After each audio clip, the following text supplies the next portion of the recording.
welcome back to my YouTube channel, Eva Diva for Eva, and welcome to my series of Travel with Diva. So for today's episode, we're going to be reviewing my vacation stay at the Kennedy Space Center down at Cape Canaveral, Florida. If you guys haven't seen the vlog of when I went to visit the Kennedy Space Center down at Cape Canaveral, you guys should totally check out the vlog. I'll leave a little link above or below. I highly suggest watching that first before you guys watch this video, because if I talk about certain things, it might not even make sense to you. And then come back to this so I can give you my final review of my visit at the Kennedy Space Center. Planning my trip was very interesting because whereas Disney, for example, it's so easy for me to plan my trip. I plan the fast passes, I can see all the rides online, and like I can just kind of pick and go and see the map and plan around the map. Really wasn't anything like that for the Kennedy Space Center website, which I was really shocked because it's basically a science lovers Disney World. Actually, I should even go further than that. Not just science lovers, but history lovers too. If you love science and history, I highly suggest visiting. But going back to the whole planning thing,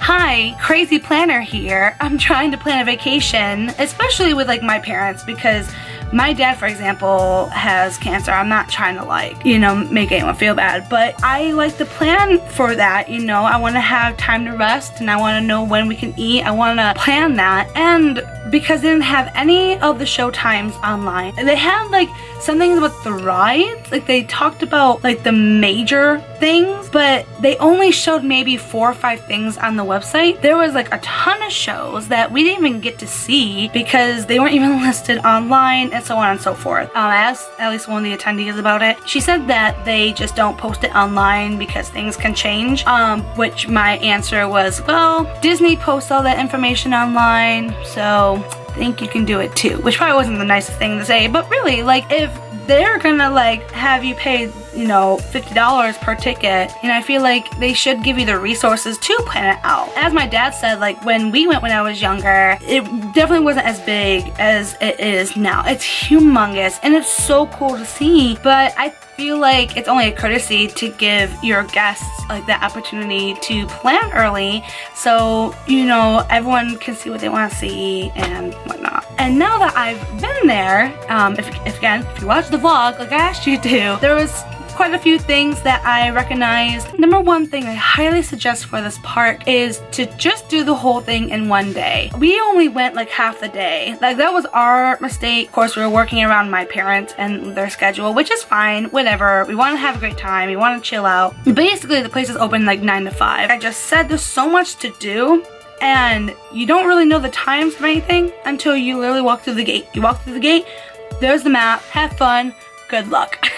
And so once you open the map, like, yeah, they give you a little description of what it is, but it's only like a little grape seed compared to what the actual production is. You guys didn't really see behind the scenes of the video. It was just how stressed out I was, because I was just like, yeah, but you know, this is going on at the same time as this is, and this and this and that and that. And of course there were things, you know, I wanted to do. Like I wanted to do the ride, which we'll talk about that later on in the video.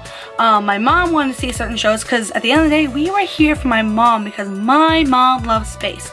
And then you have my dad who loves history. So in order to give, I feel like, everyone the time to see what they want to see, especially if you're going with like a big family and everyone wants to see something different, in order to give, you know, everyone in the group what they want to see a chance, and to give mom and dad or whoever a break mentally so they can actually enjoy the vacation, just do the 9 to 5, open to close, because once you do that, it will be relaxing and it will be fun. The other thing that if you are visiting Florida for the first time, prepare for the rain. There really isn't that much coverage besides the buildings, of course. For us, for example, after we got off of the bus tour, it started downpouring and it looked like a hurricane. This was one of the few trips that we really weren't prepared for it. Usually we have like ponchos and we have like sweatshirts, but really it was like our last minute trip. So it was like, oh, you know, it'll be fine. No, it downpoured and most of our stuff all got wet. My dad got really cold, so he had to buy a sweatshirt, which was really cute. But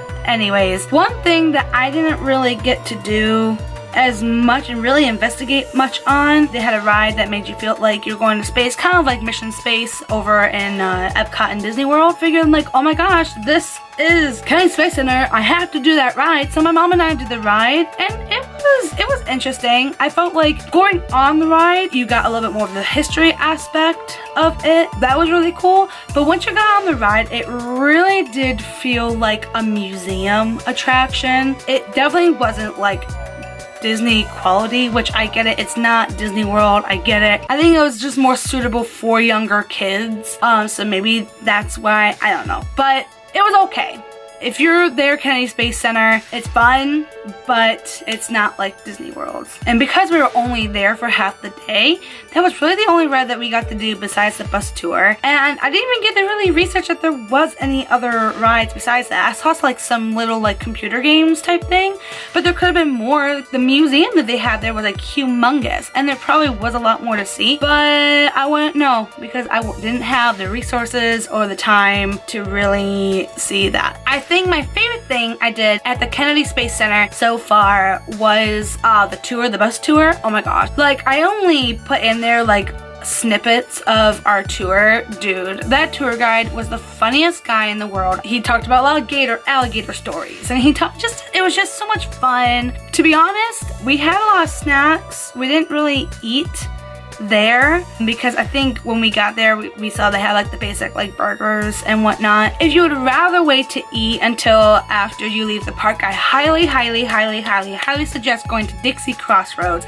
Not sponsored, but I wouldn't mind if you sponsored me, Dixie Crossroads. No, but this place was amazing because they had honestly like the best like lobster I've had down here. I'm a big prime rib girl. Like, I love me some prime rib, and their prime rib, oh my gosh, it was amazing. And the prices really weren't that bad, and I mean, in my opinion anyways, when it comes to like prime rib and stuff. But they had so many other foods there, so I highly suggest going there after your trip at the Kennedy Space Center. We are hoping to go again because Joe wasn't able to go, and I want to be able to plan on my terms.